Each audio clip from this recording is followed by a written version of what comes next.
þá komið að síðasta lið á dagskrá, það skýrsla bæjarstjóra. Til máls tekur bæjarstjóri Ásthildur Sturludóttir.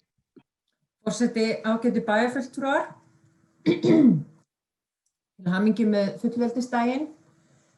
Það þarf ekki að orðlengja það að vikurnar sem nú líða einkennast af varnarviðbrögðum og viðspyrnu í miðjum heimsfaraldri. Ég held að það sé hægt að segja að bæði starfsfólk og bæjarfulltrúar sem og allir íbúar séu orðnir töluvert þreyttir á þessum veirufjanda sem virðist ekki ætla að sleppa klónum af okkur strax.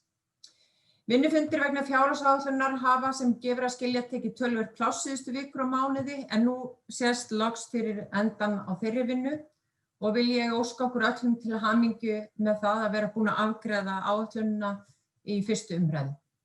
Eins eru fundir vegna COVID-19 áberandi í minni dagskrá, bæði með aðgerðastjórn almannavarna og yfirstjórn bæjarins. Þeim fundum hefur nú verið fækkað en nýjar tölur smit í landinu eru sannast sagna nokkuð. Vonandi tekst þó að halda þessu í skefjum og nýjustu tölur hér á Norðurlandi eystra sýna að svo er. En það betra að fagna síðar en ekki of snemma.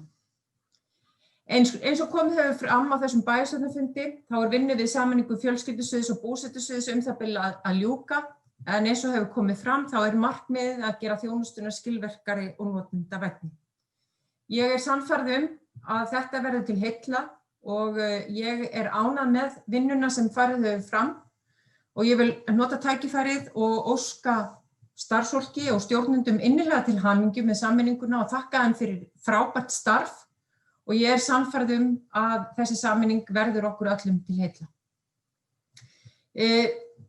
Fimmtudaginn 19. nóvember áttum við fund með Sjúkratryggingum Íslands rekstur öldrunarheimila og skil á þeim og nú ríður á að hnýta alla lausa enda og klára málið hratt og örugglega en við höfum verið í stöðugu sambandi við sjúkratryggingar og ég vonast nú til að það fari að koma einhver endahnútur á þetta mál.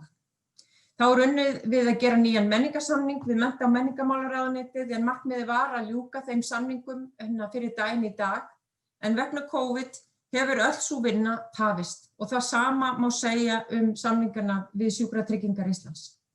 Haldnir hafa verið fundir með okkar fólki og aðilum frá menntamálaráðuneytinu og var síðasti fundur á dagskrá fimmtudaginn 27. nóvember þar sem var farið yfir samningsatriði. En það allavega, hann að líta dagsins ljós, við getum allavega sagt það. Í síðustu viku átti ég athyglisverðan fund með starfsfólki Eims sjálfbærni á Akureyri og loks vil ég geta þess að ljósin á jólatrénu frá Randers, vinabæ okkar í Danmörku, voru tendruð í beinni útsendingu á RÚV síðasta föstudagskvöld. Ekki þótti ábyrgt að stefna fólki saman til hátíðahalda á Ráðhústorgi eins og gert hefur verið síðustu árin, en þetta tókst vel og nú bærinn óðum að klæðast í allan sinn lítrika jólaskrúða. Takk fyrir. Þá hefur bæjarstjóri Ásthildur Sturludóttir lokið máli sínu og dagskráin tæmd.